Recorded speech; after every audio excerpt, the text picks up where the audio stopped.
1800s, the French theologian Jean Gerson composed a series of treatises in French in which he exposed his preoccupations with lay devotion as it related to vernacular literacy. Among those, he composed the Mountain of Contemplation during his sojourn in Bruges. He addressed it to his sisters, explaining, quote, "The reason for writing in French and to the simple people about the subject of contemplation, some may be surprised that for discussing a lofty topic such as contemplative life, I wish to write in French more than in Latin, and more to women than men, and that is not a topic that belongs to the simple people without learning. To this I answer that this topic is discussed and covered extremely well in Latin in various books and treatises composed by the holy doctors, such as Saint Gregory in his Moralia, Saint Bernard in the Canticles, Richard of Saint Victor, and in that way by several others. Clerics who know Latin can thus access those books, but it is different for the simple people, especially my close sister to whom I wish to write about that life and that state." End of quote. This passage, familiar to specialists of Jean Gerson, has often served as a reference to explain why, in his own words, Gerson chose in some cases to write in French, and especially to devout women who, due to their gender, were traditionally excluded from a Latinate university education. So Gerson seems to present here a binary opposition with the lay monolingual public, and therefore women, on one side, and a clerical masculine multilingual public on the other. This public would thus have access to knowledge close to the laity. Gerson seems also to present another binary opposition between the state of contemplation and the state of active life. I wish to re-examine here this apparently clear division, and as part of a larger investigation on the literary history of French, certain aspects of Gerson's philosophical reflection on vernacularity. I suggest that Gerson's exploration of the rhetorical qualities of the French language reveal an interest in vernacular poetics and style that were quite sophisticated and not merely motivated by the necessity to communicate or preach to illiterati. So I touch on Gerson's more complex position on lay devotion, including what he meant by simple people, as well as simple linguistic expression in the vernacular. I propose to resituate Gerson's theories in the context of increased vernacular literacy and in dialogue with other voices before and during his time. The late Middle Ages witnessed a growth in book production and circulation which extended beyond monasteries and universities. This growth responded to the growing demand from a lay audience to access knowledge in their vernacular languages. By the 14th century, Charles V of France spearheaded an emblematic initiative of sponsoring of programs of translation of classical and patristic text into French. Wisdom that comes from bookish culture was integral to the designation of the ideal ruler, and his founding of the Royal Library to house such books was instrumental to the construction of his image as a wise king. However exemplary, the King of France was not the only one to commission vernacular writing and translations, nor the only one to possess a library. For instance, the Duke of Berry's collection was well known, as was that of the Duke of Burgundy, whom Gerson served for a time. Overall, the later Middle Ages saw a proliferation of personal libraries owned by the laity, where collections of books, especially second-hand books, in Latin and in the vernacular, could be found. Such libraries included books of hours, alongside romances, poetry, manuals of chivalry, and other works of translation from patristic and classical texts. Undeniably, this growing lay literacy went hand in hand with the rise of literary engagement by authors, as Daniel Robbins' important study demonstrates, especially regarding Jean Gerson, who, as one of the most prolific writers of his time, represented the epitome of what he called the 15th century public intellectual. Gerson's desire to make certain knowledge accessible and overall to reach a wider audience must be understood in such a context. So when he reflected on vernacular literacy, there already existed modes of access for the laity to wisdom through a bookish culture once reserved to the clergy. In fact, in his book of the Treasure of Wisdom, that Gerson composed around the same time as the Mountain of Contemplation, a personification of wisdom offered spiritual guidance in the vernacular about how to lead a devout life and die in peace. Quote, "But because there are in the world several ways of life and various doctrines and disciplines that can be found, so that the whole world is full of writing and books in Latin and in French and in many other languages that speak with intelligence of vices and virtue, and of many other languages in question, that if I wanted to seek and study them all, my lifetime would not suffice to do so." End of quote. Gerson embraced the diversity of written tongues, and Latin was not the sole language in the religious sphere. He wrote treatises in French for the nuns, as well as for what he called the simple priest, well aware that for some clerics, their most common language was not necessarily Latin. Navigating between different milieux, adapting as a result his language, Gerson, the predicator, was following the Ciceronian concept, according to which a good orator must adapt his language to his audience. But one can see also how some of his arguments about language bear resemblance to those of some of the Franciscans. For instance, the Feast of Pentecost was central to the Franciscans, who saw it as an opportunity for the apostle to transform the Babelic multilingualism into a universal charitable act at the service of the common good.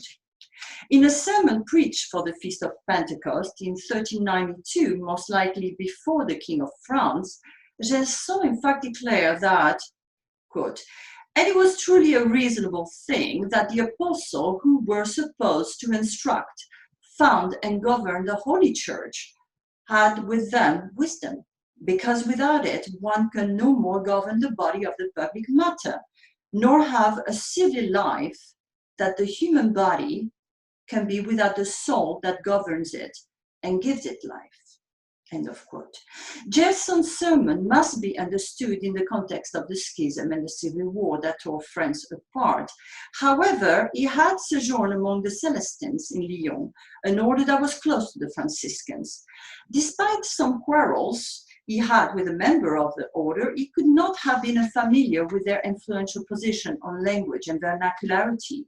Gerson's theory of contemplation guided by affect, for instance, resembled that of the Franciscans, whose devotional modes were guided by affect as well, and a focus on the humanity of Christ. For Gerson, there was not simply an opposition between the state of active life and the state of contemplation, but there existed indeed also two forms of contemplation, one in science, the other in affect, and the knowledge of God, which was for him the root and finality of the state of contemplation, by affectivity was a way to differentiate any knowledge of the divine from a rational approach. This definition of affectivity was an essential component of the mysticism that adepts of the Devotio Moderna adopted at the time. For Jelena Mazur-Matusewicz, Gerson's theories on lay devotion by affect represents his major legacy for spiritual writers throughout Western Europe in the 15th century and onwards.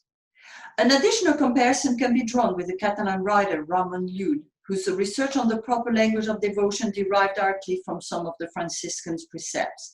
Llull's work, containing some of his linguistic theory, circulated widely in the later Middle Ages, especially in Paris.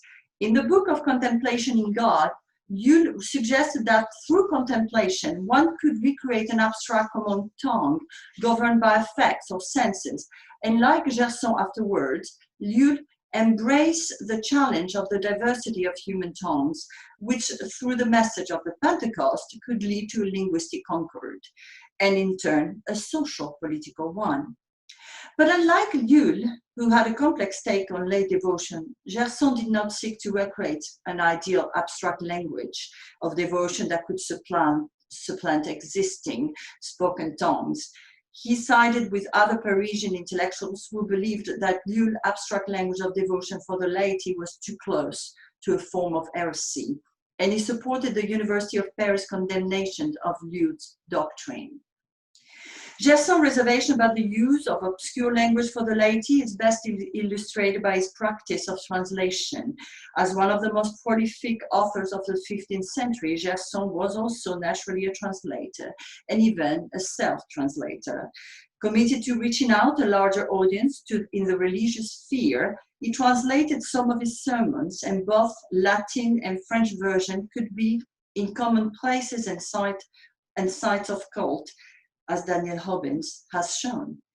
Isabelle Iribarren also has shown how, in the case of his sermons on the Passion of Christ, it was preached in Latin, then in French, 2 days apart in 1403.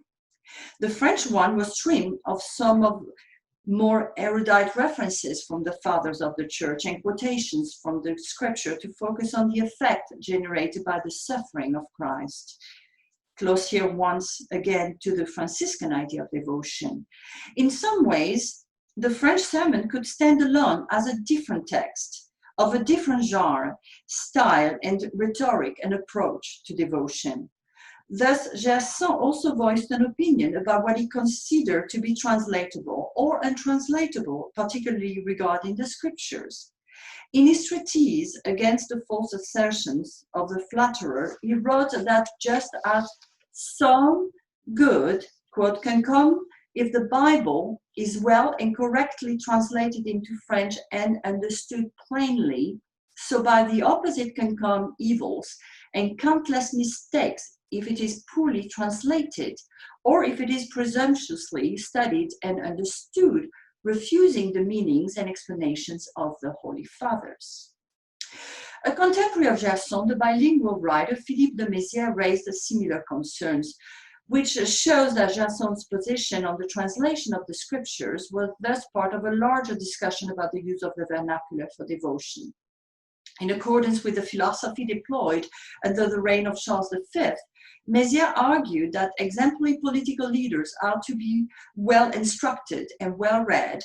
In the dream vision of the old pilgrim, addressed to the son of Charles V and future Charles VI, he advised him to read a series of vernacular works, such as the edifying poems of Eustache Deschamps and the French translations of Aristotle by the philosopher Nicolas Resme.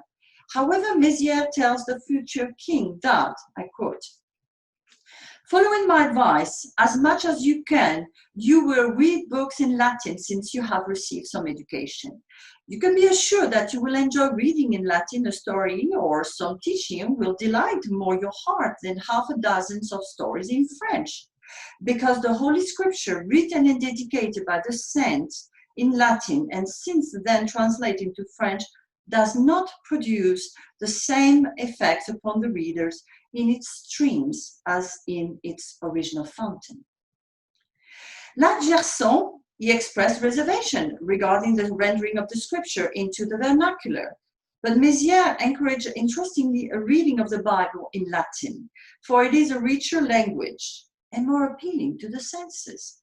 I quote, "In the Holy Scripture, some various words in Latin that penetrate the heart of the reader in great devotion, when translating to French and in the Vulgate, lose their taste and pleasure." Arguably, the king would be sufficiently educated, as suggested here by Mézières, to read the Bible in Latin. He would not thus enter into the category of the simple people as defined by Gerson, which complicates the binary division offered at the beginning of the Mountain of Contemplation.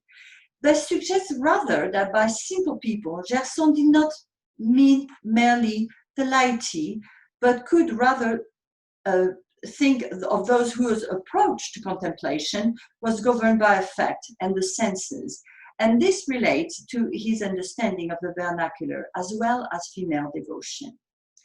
The association of vernacularity with the female gender, especially as it came about in the 12th century with the idea of the mother tongue, was thus not new by Gerson's time. Dante was one of the foremost authors to expand upon such association in the De Vulgaria Eloquentia, the Convivio, as well as the beginning of the Vita Nuova, where it defends the use of the vernacular as better suited for love poetry that sings to of ladies. This brings us finally to another important stand that Gerson took towards the proper usage in the vernacular regarding love poetry during the debate of the Romance of the Rose. This 13th century text, which begins as an allegorical love poem composed by a certain Guillaume de Loris, was continued by Jean de Meun. The second part is populated by allegorical figures which expanded on the subject of amorous desire, offering in French a compendium of knowledge traditionally reserved to the clergy, but using, even in the vernacular, the misogynistic undertone of some clerical milieu. Christine de Pizan was one of the most prominent critics of the Rose's language, judging it to be obscene and defamatory to women. Gerson, too, took issues with the language of the Rose. In addition to several direct criticism in his sermons, he composed an allegorical narrative entitled Against the Romance of the Rose in 1402. In this text, Gerson demonstrated his ability to confront Jean de Meun's text on his own stylistic and linguistic terms by making use of the first-person allegorical narrative, although, contrary to the Rose, Gerson's work was not a dream vision, for his heart and not his persona goes to the court of Holy Christianity, where debate occurs in which reason, a character that comes directly from Jean de Meun, is contrasted with foolish love, an unreasonable, unmeasured love. In Gerson's text, reason is accused of speaking plainly and openly of the male genitalia in the Rose, whereas the vulgar tongue ought to be reserved for the figure of foolish love, according to Gerson. Reason's language was inconsistent with its reasonable, moderate nature, but Gerson does not deny a voice to foolish love, which he associates with that of Jean de Meun, even admitting that although long gone, quote, he had been such a prominent cleric and beautiful orator with no comparison in French, wrote Gerson. Then what his text does is present both arguments for lady chastity on one side and foolish love on the other. Each characters are consistent with their personification. Unlike Jean de Meun, arguments and language are logically separate in Gerson's text, and this is precisely Gerson's main criticism, that the language of the Rose does not respect the divide between the profane language and the religious subject, or vice versa, or both together. And such mixing can produce the most dangerous effect upon the senses of the audience. Gerson demonstrated here his ability to transform what he considered to be a narrative of corrupted desire and language into an allegorical vernacular narrative, respectful of Christian values and probity, in which the figure of theological eloquence had the final word. In conclusion, Gerson was far more than a skilled predicator. He was an accomplished bilingual writer, able to work across genres, languages, and styles. The abundance of his writings in both Latin and French reveals the multifaceted interest of this late medieval intellectual, whose theories were less marginal or unclassifiable than may be representative of an era during which literary scholars began to be more engaged in France at different levels in public life. Gerson's contribution to a pre-modern literary history of French language could be further explored in contrast with some of his contemporaries, the so-called Grand Rhétoriqueurs, for instance, who sought to embellish and adorn the French language with the fleur de rhétorique, and are typically presented as the precursor of early modern poetry. But his exploration of vernacularity as a simple, unadorned language did not point to a lower form of expression. It was rather a sophisticated language upheld as pure and the most susceptible for the soul to access knowledge of the divine, the finality of all paths for this late medieval thinker. Thank you.